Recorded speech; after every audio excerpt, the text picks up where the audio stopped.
그래서 비트코인 전략적 자산이든 그 외에 어쨌든 크립토 세상을 키우는 방향으로 갈 때 필요한 것들이 있으면 미국은 더 적극적으로 규제 완화나 이런 부분으로 가지 않을까. 장기적으로 보실 때 제일 중요한 건 지금 미국과 중국이 냉전에 들어갔다.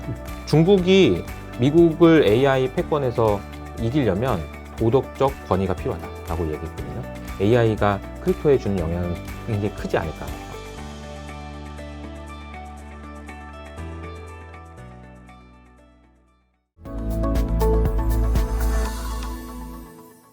그러면 이제 우리가 이제 중국 얘기와 AI 얘기를 뒤에서 조금 더 나눠보고 우리가 좀 이제 국가 전략적인 자산과 관련된 이야기들도 좀 나눠보고 싶은데 지금 시장에서 이제 앞서 우리가 스테이블 코인에 대한 이야기를 나눴고 그리고 지금 비트코인을 국가 전략적인 자산으로 채택할 것인지 여부에 대해서 굉장히 행정명령은 나오지 않았지만 어떻게 보면 현재 시점에서 가장 많은 관심을 받고 있는데 요거는 채택 여부에 대해서 대표님 개인적으로 어떻게 보시나요? 당연히 되지 않을까요? 당연히. 네. 요거는 이제 그 20만 개를 제외하고 추가적인 100만 개, 네, 그것까지는 어떻게 보시나요? 그것도 된다라고 보시는 건가요? 그러니까 전략적 비축 자산으로 뭐 하기로 마음을 이미 먹은 거잖아요. 발표를 안 한 거죠. 네, 그러니까 요거는 맞는데. 시기의 문제라고 생각을 하고요. 네. 그리고 이제 제가 이제 앞서 계속 이제 그 비트코인 궁금하고 미국 어떻게 하는지 궁금한데 왜 자꾸 중국 얘기를 하냐. 그러니까 중국이 이런 상황이라는 걸 알아야 미국이 왜 저러는지가 이해가 되기 때문에. 그렇죠. 네. 그러니까 중국이 이 정도로 무섭기 때문에 미국이 그렇게 나간다는 거고, 미국이 지금 여기 상황에서 달러를 패권을 지키든 뭘 하든 크립토를 키우지 않으면 안 되는 그런 상황이라는 걸 이해를 해야 미국이 왜 저렇게 나오는지 이해가 된다는 거예요. 네. 그러니까 미국은 당연히 글로 가는 거예요. 그냥 갈 수밖에 없어요. 그렇게 안 하면 중국한테 뒤진다는 거죠. 제조업이든 뭐든 중국에서 나가는 그런 방향에서 미국이 줄 수 있는 베너핏은 이 세상을 빨리 키우는 것이 미국한테 너무 유리하다는 겁니다. 그래서 비트코인 전략적 자산이든 그 외에 어쨌든 크립토 세상을 키우는 방향으로 갈 때 필요한 것들이 있으면 미국은 더 적극적으로 규제 완화나 이런 부분으로 가지 않을까. 근데 그것을 시간의 문제인데 우리가 기다리는 사람 입장에서는 왜 안 되는 거야? 언제 되는 거야? 이 생각이 드는 거고. 그런데 잘 생각해 보시면 2024년에 그렇게 비트코인 불장이었음에도 불구하고 올랐던 기간보다 횡보한 기간이 훨씬 길어요. 훨씬 길었죠. 네. 네. 뭐 1월 달에 좀 오르고 그리고 12월에 오르고 끝이에요. 나머지 맞습니다. 10개월은 그냥 뭐 언제 오냐 이런 거였잖아요. 근데 그 지루함을 견뎌내시려면 장기적으로 보시는 게 필요한데 그 장기적으로 보실 때 제일 중요한 건 지금 미국과 중국이 냉전에 들어갔다. 그리고 여기서 미국이 이렇게 안 나올 수 없다. 이렇게 이제 정리하면 되지 않을까 싶습니다. 맞습니다. 그 대표님 말씀 주셔가지고 2024년도에 딱 2번 그렇게 찍고 마무리가 됐는데 한 해 땡겨봐도 사실은 몇 번 안 되더라고요. 세보니까 뭐 한 3번, 4번, 한 4번 정도 나오는데 우리가 이 기다림의 어떤 연속들을 버티고 일어났을 때 이제 비트코인이 급등을 하게 되는데 아마 크롱님들이 아마 이런 좀 궁금증이 드실 것 같아서 어떻게 보면 약간은 좀 민감한 질문일 수 있지만 국가 전략적인 자산으로서 이제 100만 개를 비트코인을 추가적으로 미국 정부가 매집하는 부분들은 저도 이제 시간 문제일 거라고 생각을 하는데 그 시간에 대한 부분들을 사실은 판단하기가 너무 어렵습니다. 다만 그럼에도 대표님 보시는 그 시기 그리고 만약에 그렇게 됐을 때 그런 수준의 채택이 일어났을 때 비트코인 가격은 어느 정도까지 상승할 거라고 보시나요? 100만 개를 살려면은 그거 언제 다 사냐 이 생각이 드는데 한번 미국 정부의 입장에서 생각을 해보면 전략적 자산으로 만들고 싶어요. 내가 사기로 한 게 다 이렇게 알려졌어요. 그리고 가격이 너무 많이 올라 버렸어.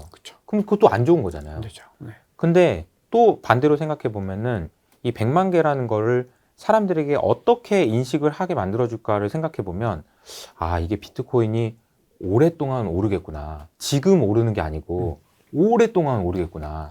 이 생각을 주는 게 너무 중요하지 않을까요? 그래야 영원히 영원 갈 거라는 얘기를 못 하게 만드는 거죠. 아니 미국이 앞으로 10년 동안 살게 이래버리면 10년 동안은 영원을 갈 리가 없는 거예요. 그런 거잖아요. 어떤 게 더 좋으세요? 비트코인을 투자하는 입장에서 당장 지금 여기서 2배, 3배 올라가는 게 좋으세요? 아니면 10년 동안 오르는 게 좋아요? 당연히 10년 동안 오르는 게 좋아요. 그렇죠. 엄청 올랐을 텐데. 10년 네, 장기적으로 봤을 때는 그렇게 가는 게 좋다. 미국 입장에서 필요한 거는, 미국 정부 입장에서 필요한 거는 이게 영원으로 갈 리는 없다, 이제.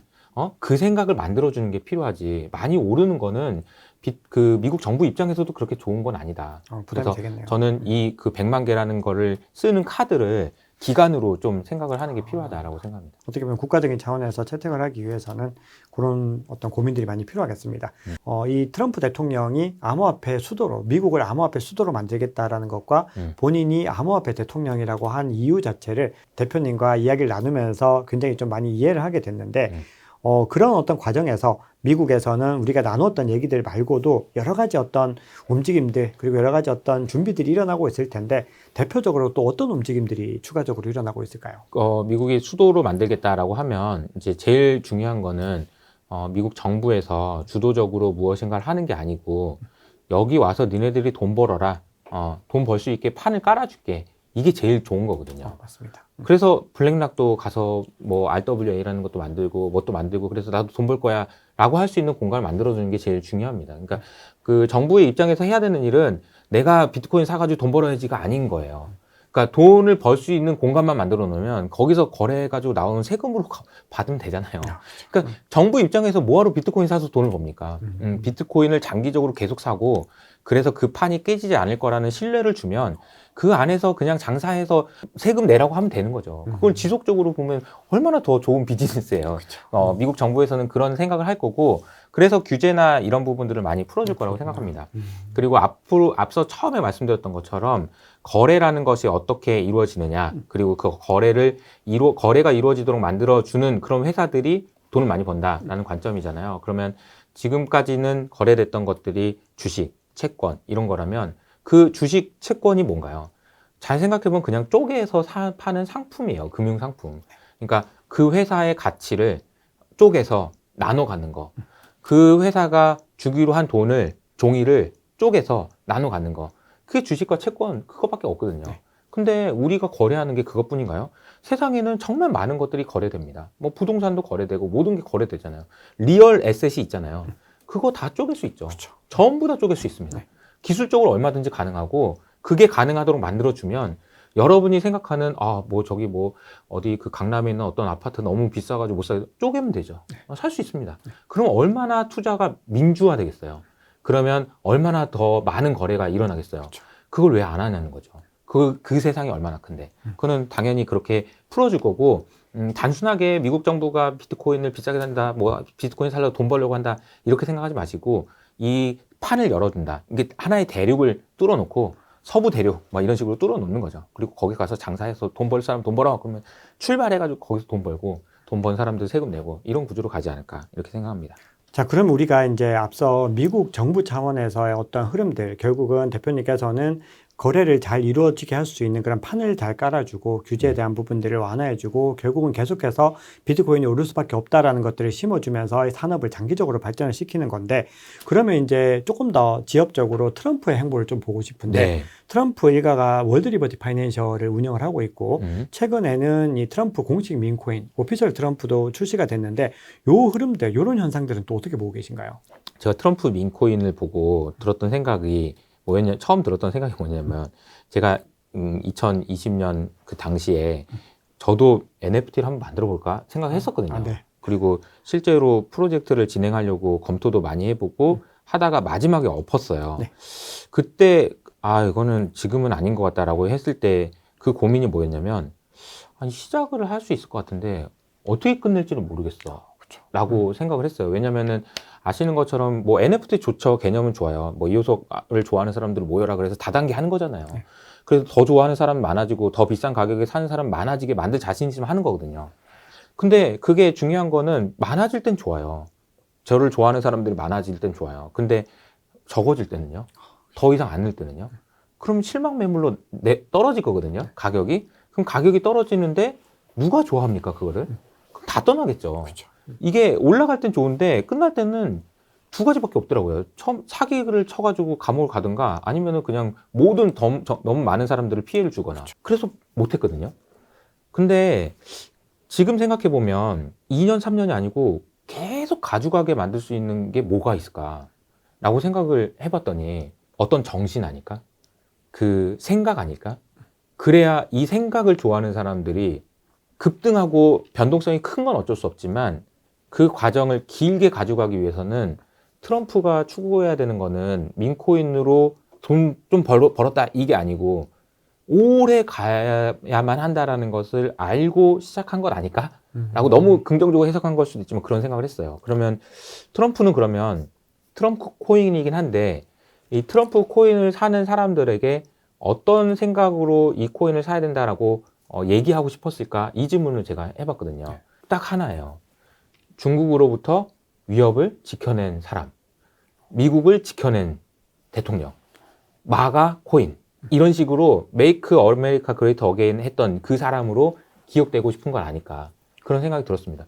트럼프 입장에서는 뭐 돈도 벌 만큼 벌었고 굳이 뭐 이거 해가지고 뭐 하겠어요. 근데 이렇게 코인을 만들었다는 거는 장기적으로 가고 싶다라는 생각을 했을 거고 그 생각이 현실화 될지 여부는 알 수 없으나 그 생각을 하지 않고 만약에 코인을 만들었다 그러면은 그냥 사기친 거든지 감옥 갈 각오를 한 거든지 근데 그럴 리스크 이유가 없잖아요. 네. 저는 그렇게 생각을 하고 있습니다. 뭔가 앞서 대표님 말씀하셨던 것과 맥락이 계속 이어지게 되네요. 네. 결국은 계속해서 간다라는 부분들 우리가 보고 있는 우리가 생각하는 그 장기의 그 범위를 넘어서 그쵸. 훨씬 더 멀리 바라보고 있다라는 부분들을 네. 다시 한 번 더 인지를 하게 됐습니다. 그렇게 바라보고 한 것이었으면 좋겠습니다. 근데 트럼프라는 사람이 워낙에 또 철저하고 사실은 우리가 너무 섣불리 판단할 수 없는 인물이라고 생각을 하고 뭔가 우리가 계산한 것보다도 더 치밀하고 더 길게 계산을 했을 거다라는 부분들을 동의할 수밖에 없는데요. 자, 그러면 우리 이제 트럼프에 대한 이야기들을 여기까지 마무리를 하고 AI 얘기를 좀 나눠봐야 되는데 최근에 이 딥시크가 등장을 하면서 나스닥이 하루 동안에 좀 3% 내외까지 조정을 받았습니다. 이 현상은 또 어떻게 보셨나요? 딥시크는 제일 놀라운 거는 뭐 저가다 이런 게 아니고 오픈소스라는 겁니다. 그렇죠. 오픈소스라는 거는 그들이 만들어 놓은 레시피를 공짜로 공개한다는 얘기예요. 어떤 저기 순대국밥집이 있는데 이 순대국밥이 가진 레시피가 진짜 대단해서 사람들이 매일 줄을 서서 먹는 순대국밥집이 있습니다. 근데 그 레시피는 아무한테도 공개 안 하죠. 그러니까 며느리도 모른다는 얘기를 하잖아요. 근데 그걸 공개한 겁니다. 그러니까 왜 공개했을까를 고민해보면 왜 공개했을까? 그걸로는 돈을 안 벌겠다는 얘기죠. 라지 랭귀지 모델로는 돈을 안 벌겠다는 얘기예요. 순대국밥 팔아서는 돈을 안 벌겠다는 얘기입니다. 왜 돈을 안 벌라고 되지? 돈이 많아서? 그게 아니라 이 딥시크의 창업자인 량원펑의 그 인터뷰 내용을 보면 이런 표현이 나오는데요. 제가 이 단어를 듣고 제가 깜짝 놀랐는데 뭐라고 나오냐면 도덕적 권위라는 표현을 씁니다. 중국이 미국을 AI 패권에서 이기려면 엔비디아 칩이 더 필요한 것도 아니고 알고리즘이 필요한 것도 아니고 데이터가 필요한 것도 아니다. 도덕적 권위가 필요하다라고 얘기했거든요. 이게 무슨 말이냐? 오픈 AI가 과거에 창립됐을 당시에 그 창립 정신은 뭐냐면은 AI와 관련된 알고리즘을 모두 오픈한다라는 의미에서 오픈 AI였어요. 그게 가치였어요. 그렇죠. 그렇기 때문에 많은 사람들이 인정하고 존중하고 존경했던 거예요. 왜냐하면 저렇게 대단한 애들이 저렇게 AI를 위해서 열심히 노력하고 그걸 또 다 공개하네. AI가 인류를 해치지 않도록 하기 위해서 어떻게 윤리적으로 가져가야 되는지를 저렇게 하고 있네. 대단하다. 존중했어요. 존경했어요. 근데 지금 어떻게 됐죠? 클로즈 됐죠. 그렇죠. 오픈 AI는 완전히 클로즈 됐습니다. 자기가 만든 그런 기술을 돈을 받고 팔고 있고 투자를 받고 있죠. 완벽한 그냥 아까 말씀드렸던 순대국밥집인 거예요. 근데 이걸 풀어버렸잖아요. 이거는 그 엄청난 충격인 거예요. 그러니까 뭐 기술이 좋고 뭐 이런 걸 아니라 얘네는 그냥 그걸 공개해버렸다니까요. 그러니까 무슨 생각으로 했느냐가 되게 중요한 건데 한 가지 힌트를 찾을 수 있는 게 이런 겁니다. 딥시크를 오픈 소스로 풀리자마자 어떤 일이 발생하냐면 LLM, 소위 말하는 라지 랭귀지 모델 자체가 커머더티가 됐습니다. 커머더티가 됐다는 얘기는 그냥 같이 이거는 돈 받고 팔 수 없는 것이 돼버렸어요.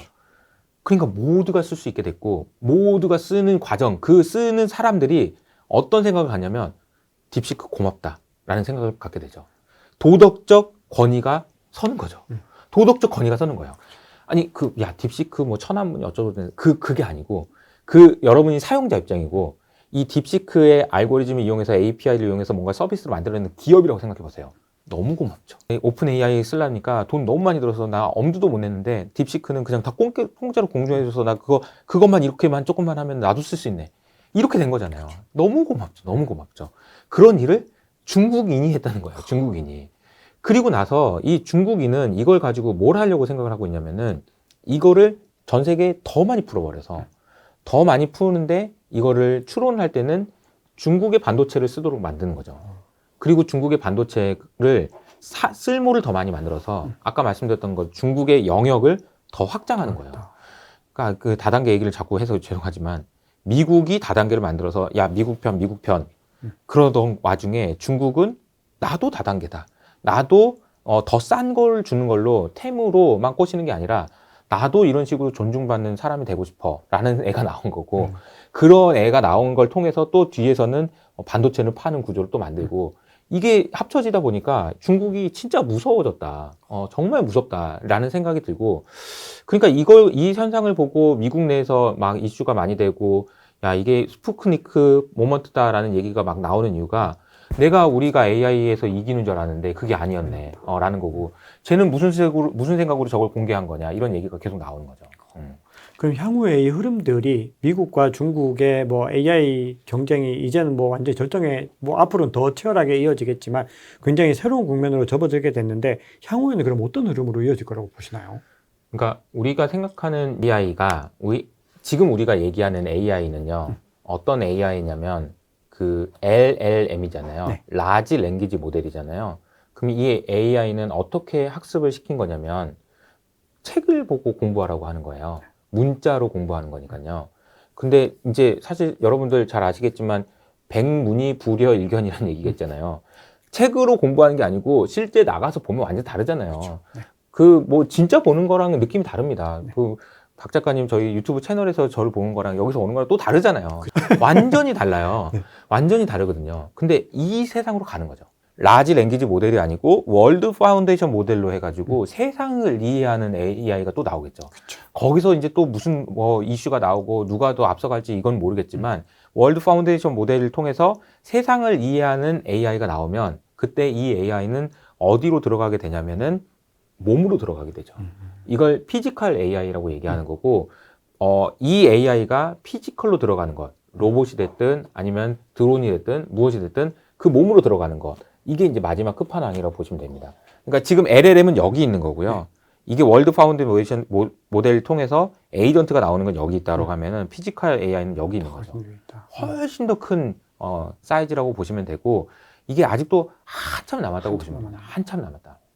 그러면 지금 시장에서 아무래도 이제 단계별로 가는데 아직까지 가야 될 길은 아직 저 위에 있긴 한데 이제 하나의 단계를 지나서 AI 에이전트 얘기들이 많이 나오고 있고 실제로 사실은 아직까지 내러티브 단계이지만 크립토와도 지금 AI 에이전트 관련된 코인들이 결합이 되면서 뭔가 민코인 발행을 하면서 이렇게 좀 사용이 되고 있는데 AI 에이전트 현재 상황은 또 어떻게 보시나요? 시간이 좀 걸릴 거라고 생각합니다. 아직까지는 네네. 네. 시간이 걸릴 거라고 생각하는데 즉 그렇게 생각하는 이유가 있어요. 이 에이전트 AI라는 그 이야기를 뭐 복잡하게 생각할 필요 없이 그러니까 비서라고 표현을 하는데 그러니까 제가 이제 회사 만들고 나서 이제 저의 생각을 말씀드려보면 처음에 직원한테 뭔가 일을 시킬 때 일을 시키고 나서 잘 하고 있어? 잘 되고 있는 거 맞아? 뭐 이거는 아닌 것 같은데 이렇게 해야 되잖아요. 네. 그럼 에이전트가 아닙니다. 맡긴 게 아니에요. 일이 더 많아져요, 오히려. 다 이해하실 거예요. 근데 아예 맡겨버릴 수가 있는 경우가 있어요. 뭐 저희 회사는 사실 다 그래요. 제가 뭐 일을 시키는 게 거의 없거든요. 각자 그냥 다 알아서 하거든요. 그렇게 되는 게 진짜 에이전트예요. 근데 그렇게 되려면 필요한 게 뭐냐라고 생각하면 완전히 믿어야 돼요. 얘가 하는 거에 대해서 책임질 수 있어야 되고. 에이전트가 예를 들어서 여러분들한테 주인님 오늘 이렇게 하시고 이렇게 하시고 이렇게 해서 제가 이거 다 예약해놨습니다. 예약해놨어요. 영화 보고 싶다고 했죠? 이거 예약했고 그랬는데 여러분이 만약에 내가 언제 거기까지 하라고 그랬냐? 내가 또 이거 봐야 되겠냐? 이렇게 되면 믿을 수가 없단 말이에요. 에이전트 AI가 기술적으로 발전하고 이런 거는 되겠지만 사람들의 이런 완벽한 신뢰를 받을 수 있느냐는 시간이 많이 필요한 거죠. 그러니까 에이전트 AI라는 걸 마케팅으로 사용해서 뭐 가는 건 오케이인데 그것이 언제 도입되느냐는 생각보다 시간이 많이 걸릴 거라고 생각합니다. 그러면 우리가 이제 AI에 대해서 많은 이야기를 나눴고 딥시크라는 또 새로운 존재가 등장을 하면서 AI 시장에서 여러 가지 어떤 변수들이 나타나고 있고 그리고 아직까지는 가야 될 길들이 굉장히 머나먼 길들이 남아 있는데 이 AI가 크립토와는 어떤 연결고리를 앞으로 가져가게 될 거라고 보시나요? 그 AI가 만들어내는 거는 엄청나게 빠른 개발 속도를 만들어내겠죠. 사실 뭐 생성형 AI가 정말 많은 사람한테 인상적이지 않았지만 생성을 하는 사람들한테는 엄청 인상적이거든요. 네. 무엇인가를 만들어내야 되는. 그렇죠.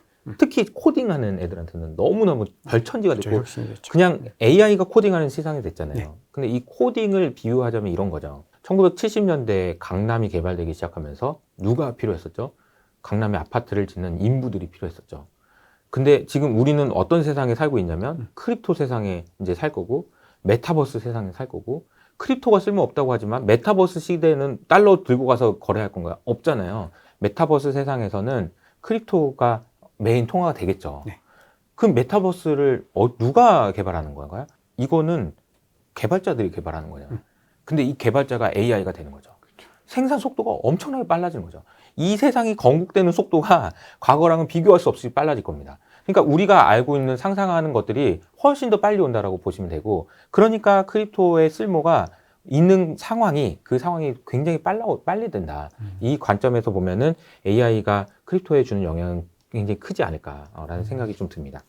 자, 그러면 이제 마지막으로 우리 구독자분들께 한 말씀 주시면서 또 앞서 일부에서 간단하게 언급드렸는데 아마 또 많은 우리 크롱님들께서 2025 투자 전략 세미나 좀 관심을 많이 가지셨을 것 같은데 어떤 이야기들 나누게 될지도 간단하게 좀 소개해 주시면 좋을 것 같습니다. 네, 사실 제가 오늘 말씀드린 내용이 글쎄요, 너무 큰 그림의 얘기일 수 있고, 그렇긴 한데, 제가 고민을 많이 합니다. 어떤 고민을 많이 하냐면, 미국이 중국한테 지면 어떡하지? 부터 시작해서, 쓸데없는 고민에서 시작해서, 아니야, 이러니까 아닐 거야, 저러니까 아닐 거야, 라는 고민들을 많이 하는데, 그 고민을 최대한 이제 많이 말씀드리려고 노력을 했고요. 그런 고민 끝에 결론은 비트코인이 제일 좋은 거다. 비트코인 제일 좋은 자산이다. 지금 들고 있기에는 비트코인만한 자산이 없다라는 생각을 저도 하고 있고, 그래서 비트코인에 대한 투자를 계속 이어가고 있다라는 말씀을 좀 드리고 싶고요.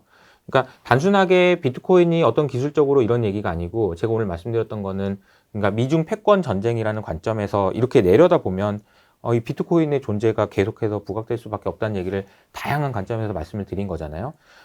이런 내용들이 포함되어 있는 그런 강의고요. 그 강의를 통해서 여러분들이 확고한 신뢰를 가지셨으면 좋겠어요. 그래서 흔들리지 않으셨으면 좋겠고요.